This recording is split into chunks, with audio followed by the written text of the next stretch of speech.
Good morning everyone. आज accounting equation का last lecture मैं ले रही हूँ आप लोगों का। ये 5th पार्ट में हम लोगों ने कंप्लीट किया है अकाउंटिंग इक्वेशन। इतना ज़्यादा इलस्ट्रेशंस के साथ मैंने ये चैप्टर कंप्लीट किया है जिससे आपको क्लियरली समझ में आ सके, क्योंकि ये जो 3 एलिमेंट्स हैं, एसेट्स, लायबिलिटीज एंड कैपिटल, ये हमारे बेसिक टूल है अकाउंटिंग के। तो अगर टूल पकड़ना नहीं आया आप लोगों को तो आगे का आप अकाउंटिंग प्रोसीजर्स और उसको कैसे हमें वर्कआउट करना है वो आप लोगों को क्लियरली समझ में नहीं आएगा।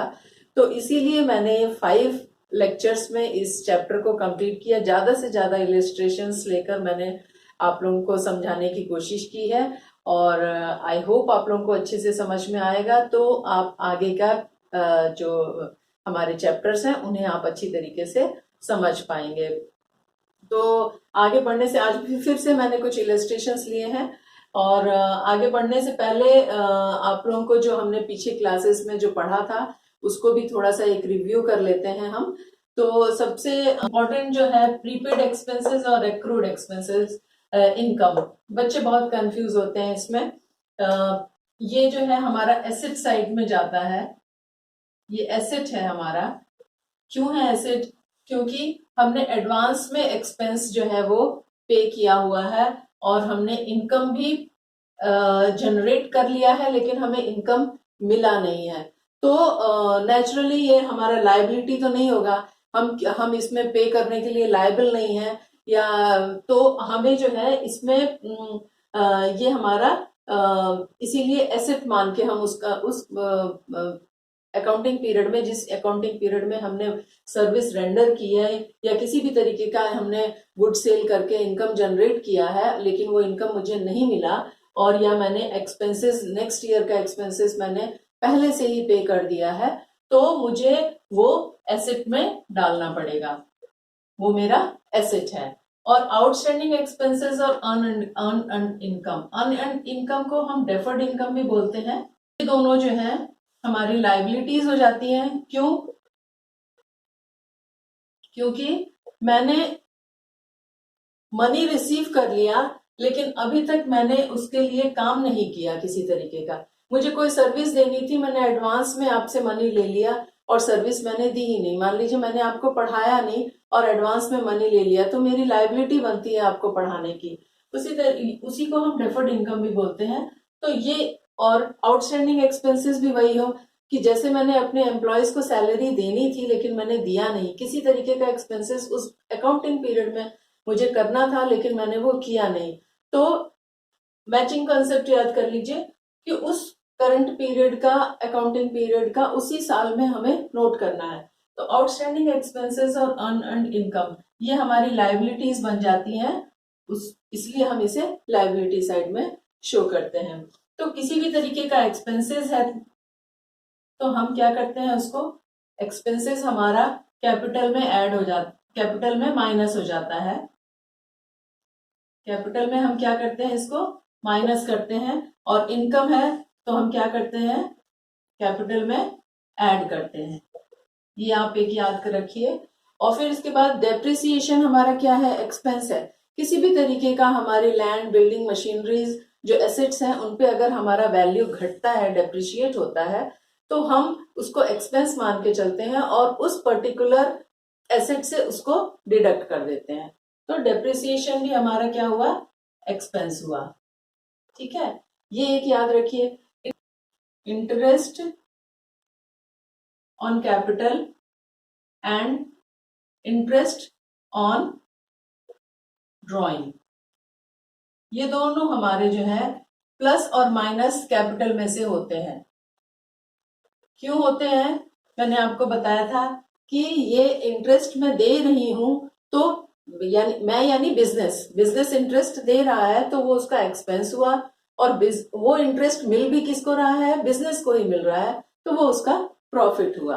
तो इंटरेस्ट और ड्राइंग दोनों ही केसेस में, ड्राइंग हम अगर पैसा निकालते हैं, पर्सनली पैसा निकालते हैं बिजनेस में से, तो मैं उसको पे करती हूँ इंटरेस्ट के रूप में, थोड़े थोड़े इंस्टॉलमेंट के रूप में, या तो मैं पे करूंगी या मैं एक साथ पे कर दूंगी या मैं उसका इंटरेस्ट पे करूंगी। तो इस तरीके से जो भी वहां पे जो मुझे फायदा होता है, प्रॉफिट होता है, उसको भी मैं एड अप, और एक्सपेंस है चूंकि क्योंकि बिजनेस ही दे रहा है इसीलिए मैं उसको माइनस करूंगी। तो इन चीजों को थोड़ा सा ध्यान रखिएगा। और एक बार और मैंने इसीलिए रिवाइज कर दिया आप लोगों को। अब हम कुछ इलस्ट्रेशंस लेके चलेंगे, और मेरा बोर्ड बहुत छोटा है इसलिए मैं एक एक आपको बस समझाती चलूंगी, आप उसको समझिए। ऑलमोस्ट हम लोग बहुत सारे इलस्ट्रेशन कर चुके हैं, तो इस आज के इलस्ट्रेशन में हमें प्रॉब्लम नहीं होनी चाहिए बिल्कुल भी। तो मैं थोड़ा फास्ट चलूंगी। ये मेरा हो गया एसेट साइड, ये हो गया liabilities, and this is capital. ठीक है। First transaction is started business with cash rupees 1,50,000। तो मेरा कैश जो है वो इंक्रीज हो गया 1,50,000 से, और यहाँ पे साइमल्टेनियसली मेरा कैपिटल भी इंक्रीज हो गया 1,50,000 से। दोनों साइड इक्वल हो गए आपके।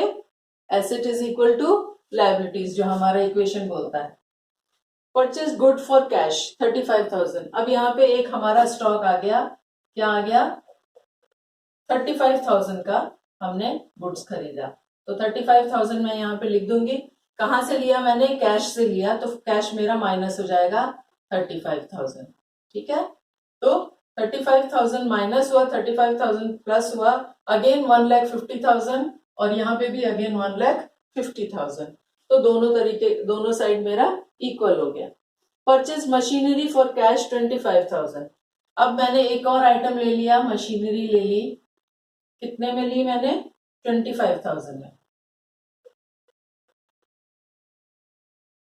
कैश से लिया है तो कैश मेरा रिड्यूस हो गया 25,000 से।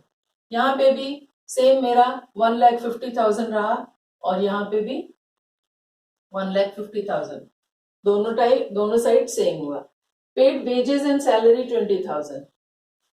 सैलरी और वेजेस मेरा क्या हुआ, एक्सपेंस है, तो मैंने पे किया है, तो ये दोनों साइड में, यानी यहाँ पे भी मेरा कैश रिड्यूस हो जाएगा 20,000, और यहाँ पे मेरा कैपिटल रिड्यूस हो जाएगा। मैंने अभी आप लोगों को समझाया कि एक्सपेंसेस है तो कैपिटल और कैश दोनों साइड से रिड्यूस होगा। तो यहाँ पे मेरा 1,150 था, 150 माइनस 120 कितना हो गया, 130, 1,30,000। यहाँ पे भी अगेन 1,30,000, यानी दोनों साइड इक्वल है। रिसीव्ड कमीशन, कमीशन मेरा इनकम हुआ, तो 8,000 रुपीज में ऐड कर दूंगी। 8,000 मैंने रिसीव किया है, ठीक है। और यहाँ पे मैं कैपिटल में भी 8,000 ऐड कर दूंगी। तो दोनों साइड अगेन मेरा इक्वल हो गया। Withdraw cash for personal use 2,000। Personal use के लिए 2,000 विड्रॉ किया, तो माइनस हो जाएगा मेरा 2,000। कैश लिया उसने, और यहाँ पे भी मेरा माइनस हो जाएगा 2,000। आई होप आप लोगों को क्लियरली समझ में आ रहा होगा। अगर नहीं आ रहा है तो मेरा प्रीवियस लेक्चर जरूर देख लीजिएगा। सोल्ड गुड्स ऑन क्रेडिट, ये स्पेशली ये समझाने के लिए मैंने आज आपको इलस्ट्रेशंस जो है मैं लेकर आई। तो क्या है इसमें बता रहा है, sold goods on credit, cost price 35,000, और उसने सोल्ड किया है कितने में, 50,000 में। ये देखिए, ये जो 35,000 का उसने खरीदा था गुड्स, ठीक है, इस गुड्स को उसने कितने में बेच दिया, 50,000 में बेच दिया। तो पहले तो ये 35,000 माइनस हो जाएगा, 35 उसने निकाल दिया, और फिर यहाँ पे उसका डेटर एक इंट्रोड्यूस हो जाएगा, क्योंकि उसने क्रेडिट पे दिया है, उसने अभी पैसा नहीं लिया है, तो डेटर को कितना देना है, 50,000 देना है, क्योंकि ये गुड्स उसने कितने में बेचा, 50,000 में। ये 35,000 वाला गुड्स उसने 50,000 में बेचा। 35,000 का स्टॉक मेरा खाली हो गया, 50,000 मुझे डेटर से लेना है। और अब इसमें दोनों में प्रॉफिट कितना उसने अर्न किया, प्रॉफिट उसने अर्न किया 15,000 का। ये 15,000 रुपीज मैं यहाँ पे ऐड कर दूंगी। कैपिटल में मैं प्रॉफिट ऐड करती हूँ, और लॉस होता है तो माइनस करती हूँ, ठीक है। हमेशा कभी भी प्रॉफिट होगा तो मैं ऐड करूंगी, लॉस होगा तो माइनस करूंगी। नेक्स्ट ट्रांजेक्शन है मेरा परचेस गुड्स ऑन क्रेडिट। अब ये देखिए यहाँ पे इसका स्टॉक जो है वो खत्म हो गया। अब उसने अगेन जो है क्रेडिट पे कुछ स्टॉक खरीद लिया 15,000 रुपीज का। कितने का? तो यहाँ क्रेडिटर जो है उसका इंट्रोड्यूस हो गया 15,000 रुपीज से, और यहाँ पे ऐड हो गया 15,000 स्टॉक में। ठीक है। उसके बाद पेड टू क्रेडिटर्स 12,000, इसमें से उसने 12,000 रुपए जो है वो क्रेडिटर को पे कर दिया। तो क्रेडिटर 15,000 रुपए की जगह अब कितना उसने पे कर दिया? 12,000 पे कर दिया, यानी कि 3,000 रुपीज ही अब हमें पे करना है, बिजनेस को 3,000 रुपी पे करना है। यहाँ पे 12,000 रुपीज कम हो जाएगा, कैश में से पे किया उसने, तो 12,000 मैं माइनस कर दूंगी। रिसीव फ्रॉम डेटर्स 8,000 रुपीज, ये डेटर्स जिसको कि 50,000 रुपए देना था हमें, मुझे देना था, उसने 50,000 में से 8,000 मुझे पे कर दिया। तो उसका डेटर्स जो है वो रिड्यूस हो गया, 8,000 रुपए कम हो गया। कितना बचा?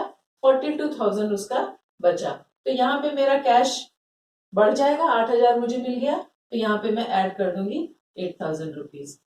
तो अभी इसका आप अगर टोटल करेंगे तो मैं आप लोगों को बता देती हूँ टोटल। ये तो आपका 3,000 हो गया, ये 1,51,000 और ये 1,54,000। आप इसको प्लस माइनस करके अगर चलेंगे तीनों को, तो यहाँ पे 35 माइनस 35 15, यहाँ 15 रहेगा। फिर इसके बाद 25 का 25, यहाँ पे 42 और रिमेनिंग अमाउंट यहाँ पे। तो इस तरीके से आपका जो है दोनों साइड इक्वल। समझ में आया? अभी हम इस चैप्टर को यहाँ पे फिनिश करते हैं, अकाउंटिंग इक्वेशन को। ये टूल था और इसको अच्छे से पकड़ना सीखेंगे तभी आगे वाला जो है आप लोगों को अच्छे से आएगा। तो आगे हम जो है अकाउंट्स, व्हाट इज अकाउंट और उसकी क्या प्रोसीजर्स हैं, डेबिट और क्रेडिट रूल्स क्या होते हैं, तो समझ लीजिए आप। जो हमने स्टार्टिंग में समझा था कि accounting is an art of recording, classifying, analysing, summarising, ये सब हमने जो सुना था ना, उसका हम फर्स्ट स्टेप करने जाएंगे, यानी रिकॉर्डिंग और क्लासिफाइंग। ये हम समझेंगे नेक्स्ट चैप्टर में। तो टिल देन आप लोग मेरा वीडियोस देखते रहिए और समझते रहिए और शेयर्स और सब्सक्राइब करिए ताकि बहुत ज्यादा लोग इसको देख सकें। और keep on watching. Thank you.